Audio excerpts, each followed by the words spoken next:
So in the previous video, we were discussing about some elementary properties of compact set. First property is the continuous image of a compact set is compact. Now we move on to one more properties of the compact set. So this corollary establishes that if T is a continuous mapping from a metric space X onto the space R, then T of M has a maximum as well as minimum, or T of M assumes maximum as well as minimum. The function T assumes maximum as well as the minimum. So this is the theorem. So corollary.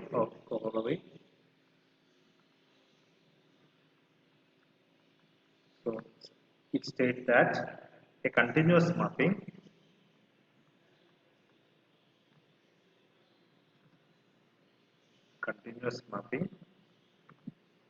T of a compact set, okay, compact subset M of X, M of a metric space X, capital X into R, set of all real numbers, assumes a maximum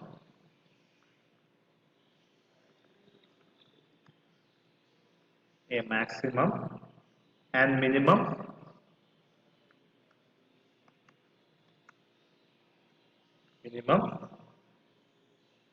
at some points of M.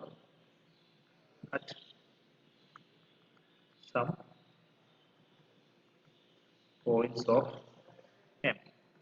So if you define a continuous function T from a compact subset M of a metric space X onto R, then it should have a maximum and minimum at some point. So this is the corollary. We move on to the proof. It is elementary. We have a theorem. In the previous theorem, we have proved that if M is compact, then T of M is also compact. Since here X is a metric space, R is a metric space, T is a continuous function, we have proved that continuous image of a compact set is actually compact. So T of M is compact. So T of M is a subset of real numbers which is actually compact. Okay. So T of M subset which is actually compact.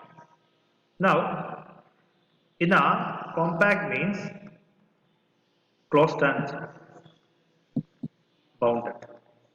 In R, because it's a finite dimensional space. So it's closed and bounded means T of M, it is bounded, which means T of M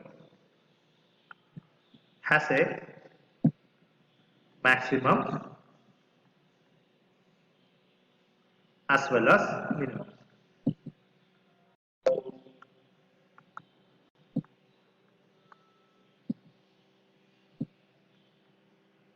Okay.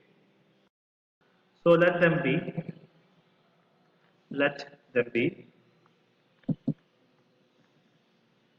y1 and y2. So y1 is the maximum, y2 is the minimum. Clearly, y1 and y2 belongs to T of M because it's closed, compact. And also by the definition of T of M, so every element of T of M can be written as the image of some element. So y1 can be written as some T of x1 and y2 can be written as some T of x2.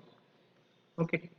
So x1 is a point in capital X such that T of x1 is y1 where y1 is the maximum which we have assumed and x2 is a point in capital X whose image is y2 which is assumed to be the minimum. So clearly from this argument it is clear that T assumes its maximum and minimum. T assumes its maximum and minimum means there exist 2 points x1 and x2 such that T of x1 is the maximum and T of x2 is the minimum.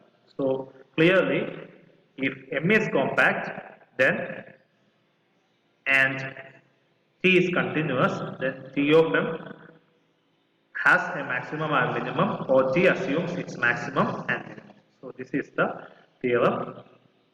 So I hope you understood. Thank you. We will finish our first module. So I'll give you some exercise problems. So question number 1, show that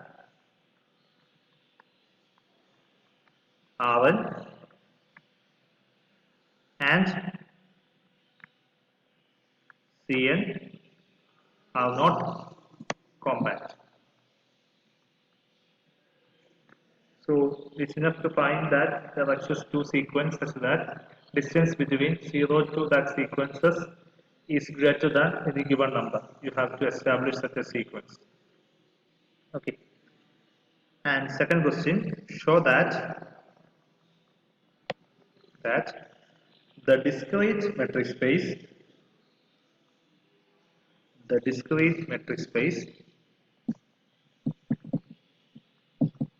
consisting of infinitely many points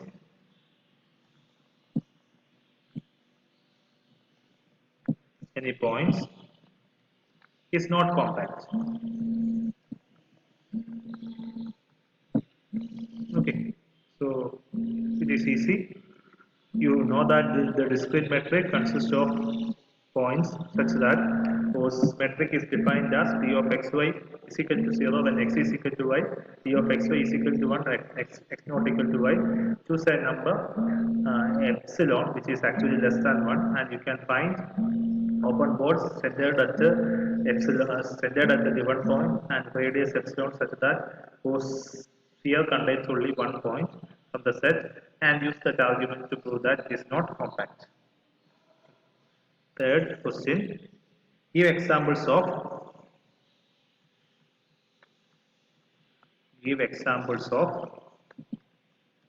compact and non-compact curves in R2. You know that it's a finite dimensional space, so you can clearly understand that which subsets are compact and which subsets are not compact. Also, here in the exercise there is a locally compactness definition. You have to go through that. You have to understand that. If you have any doubt, you should be asking me. Okay. So please make sure that you understood the definition of local compactness.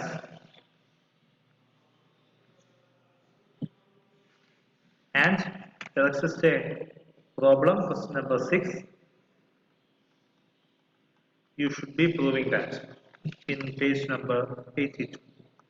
Okay. There are some more questions. Go to page number 76. Question number 1,